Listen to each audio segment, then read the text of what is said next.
Bismillahirrahmanirrahim. Assalamualaikum warahmatullahi wabarakatuh. Perkenalkan, kami dari kelompok 3. Ada dari saya Nanung Sultan Aribowo, ada Ibu Viva Triandayani, ada Ibu Dian Trianasari, dan Ibu Ana Susanti. Dalam kesempatan kali ini kami akan menyampaikan terkait peranan penerapan sistem informasi manajemen dalam pengambilan sebuah keputusan.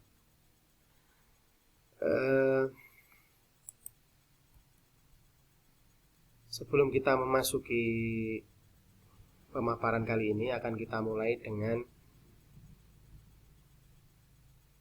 apa itu sistem informasi manajemen. Jadi, penerapan sistem informasi manajemen dalam manajemen sekolah atau perguruan tinggi itu sangat memiliki pengaruh dan memiliki peranan penting dalam kegiatan manajemen. Pengelolaan sistem informasi manajemen ini sendiri, manajemen yang baik itu biasanya akan berpengaruh langsung terhadap kinerja dari organisasi yang ada di sekolah ataupun lembaga pendidikan itu sendiri. Nah, konsep dasar sistem informasi manajemen biasanya menurut para ahli, di antara yang pertama adalah MacLeod mendefinisikan bahwa sistem informasi manajemen sebagai suatu sistem yang menyediakan informasi bagi para pemakainya dan berbasis komputer. Sedangkan menurut Mulyo Diharjo menjelaskan bahwa sistem informasi manajemen itu adalah sebuah metode yang digunakan untuk menghasilkan informasi yang tepat dan biasanya berguna di luar organisasi serta dapat menunjang proses pengambilan keputusan baik dalam perencanaan dan juga dalam proses pengawasan dalam sistem organisasi. Nah, selain itu juga ada menurut Hartono mengungkapkan bahwa sistem informasi manajemen adalah sebuah sistem yang terdiri dari rangkaian dan komponen-komponen yang saling bekerja sama untuk menghasilkan sebuah informasi yang berguna bagi manajemen di sebuah perusahaan. Sementara kalau kita lihat konsep dasar dari manajemen sekolah itu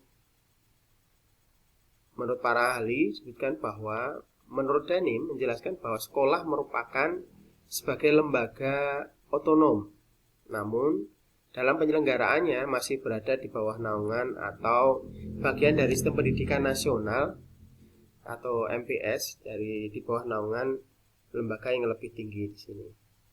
Sementara Minarti juga menyebutkan bahwa manajemen berbasis sekolah itu merupakan sebuah layanan yang komprehensif dan tanggap terhadap kebutuhan masyarakat.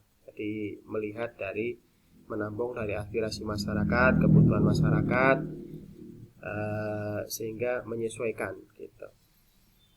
Nah, konsep sistem informasi manajemen ini menurut Devin Crow menyatakan bahwa sistem informasi manajemen adalah pengembangan dan penggunaan sistem informasi yang efektif dalam sebuah organisasi.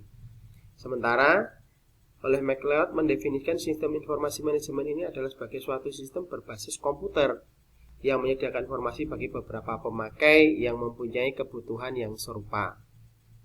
Stoner juga berpendapat bahwa sistem informasi manajemen ini merupakan metode formal yang menyediakan informasi yang akurat dan tepat waktu kepada manajemen mempermudah proses dalam pengambilan sebuah keputusan. Nah, Ibnu Samsi mengungkapkan bahwa sistem informasi manajemen adalah jaringan informasi yang diperlukan oleh pimpinan dalam menjalankan tugasnya, terutama dalam mengambil sebuah keputusan, di mana sistem informasi manajemen di samping diperlukan oleh pimpinan juga dibutuhkan oleh seluruh anggota masyarakat yang dipimpinnya.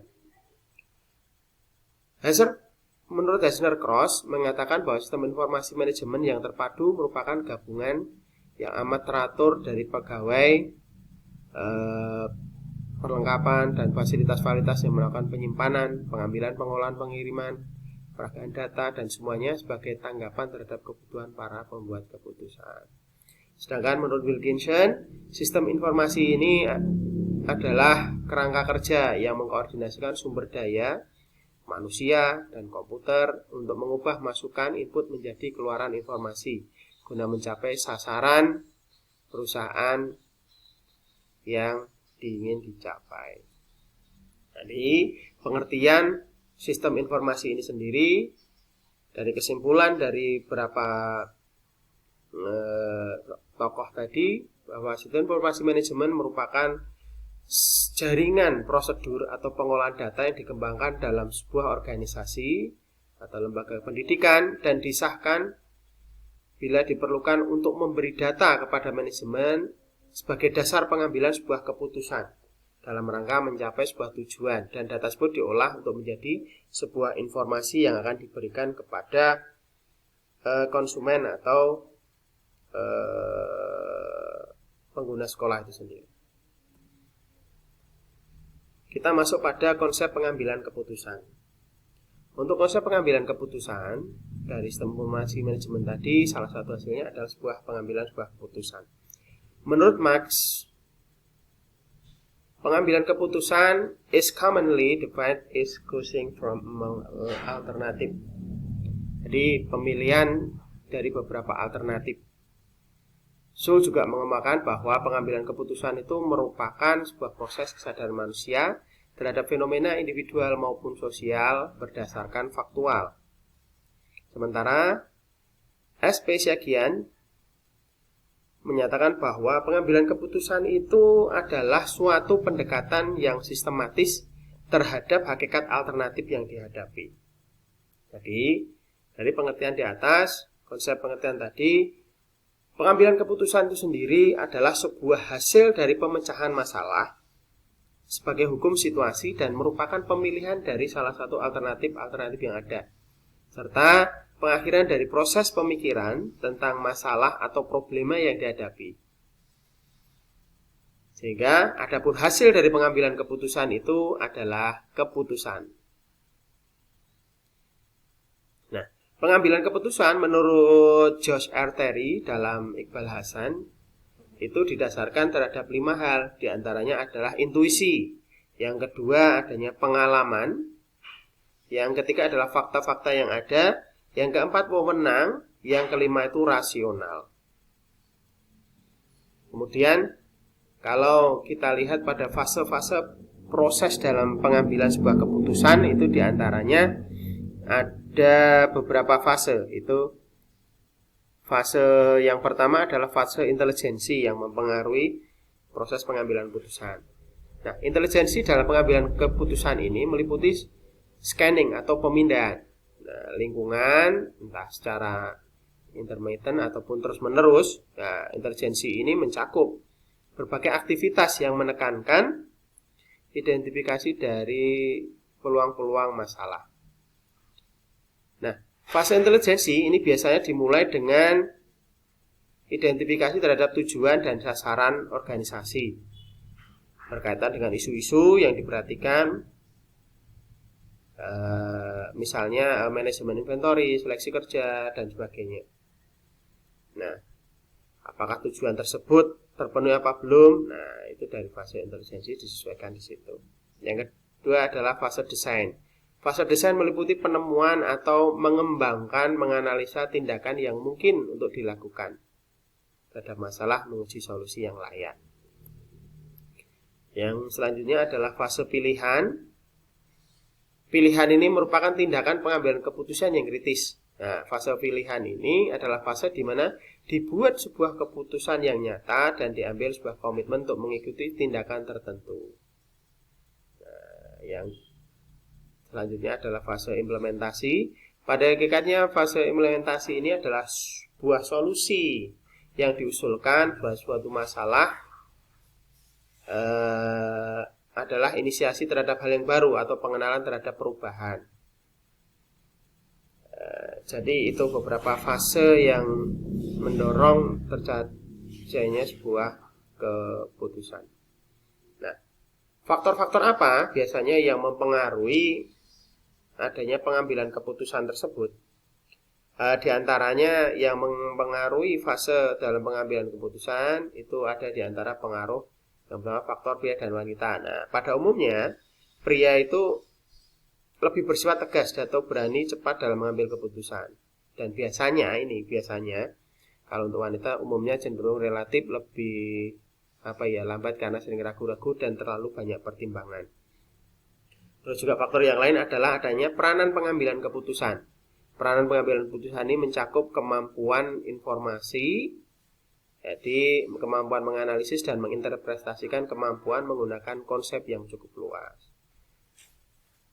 Untuk faktor yang terakhir adalah keterbatasan kemampuan. Jadi juga perlu disadari adanya kemampuan yang terbatas dalam pengambilan keputusan di bidang manajemen itu juga nanti amat sangat berpengaruh dalam manajemen yang bersifat institusional maupun bersifat pribadi akan sangat berpengaruh dalam pengambilan keputusan. Nah, kemudian dalam pengambilan keputusan ini ada beberapa model. Nah, di antaranya itu ada rasional model yang digunakan tingkat ambiguitasnya atau konfliktasnya sasaran maupun tingkat ketidakpastian tekniknya rendah. Itu ada political model, yang keempat ada anarki model, yang keempat ada proses model. Nah, jenis-jenis pengambil keputusan ini juga perlu kita perhatikan bahwa keputusan itu biasanya berdasarkan tingkat kepentingan. Nah, pada umumnya sebuah lembaga termasuk lembaga pendidikan memiliki hierarki. Nah, dari hierarki itu manajemen itu amat berbeda. Jadi manajemen tingkat puncak itu biasanya berkait dengan perencanaan yang bersifat strategis. Kemudian manajemen tingkat menengah menangani masalah pengawasan dan kegiatannya yang lebih bersifat administratif. Dan kemudian manajemen tingkat bawah yaitu manajemen operasional berkaitan dengan kegiatan pelaksanaan sehari-hari. Kemudian jenis pengambilan keputusan yang lain adalah keputusan berdasarkan regulitas. Keputusan dibutuhkan oleh Simon dibagi menjadi keputusan terprogram dan keputusan tidak terprogram. Nah, keputusan terprogram ini bersifat rutinitas berulang-ulang dan secara penanggulangannya juga sudah ditentukan. Sementara keputusan tidak terprogram ini adalah keputusan yang bersifat rutinitas dan digunakan untuk menyelesaikan masalah yang tidak struktur atau insidental. Untuk selanjutnya adalah keputusan berdasarkan lingkungan. Kalau untuk keputusan ini bedakan menjadi 4 kelompok biasanya. Ada pengambilan keputusan dalam kondisi yang tidak pasti, jadi insidental. Ada pengambilan keputusan dalam kondisi berisiko, jadi keputusan yang ada pertimbangan terhadap munculnya masalah atau munculnya risiko yang akan muncul. Yang selanjutnya adalah pengambilan keputusan dalam kondisi tidak pasti. Dan terakhir adalah pengambilan keputusan dalam kondisi konflik.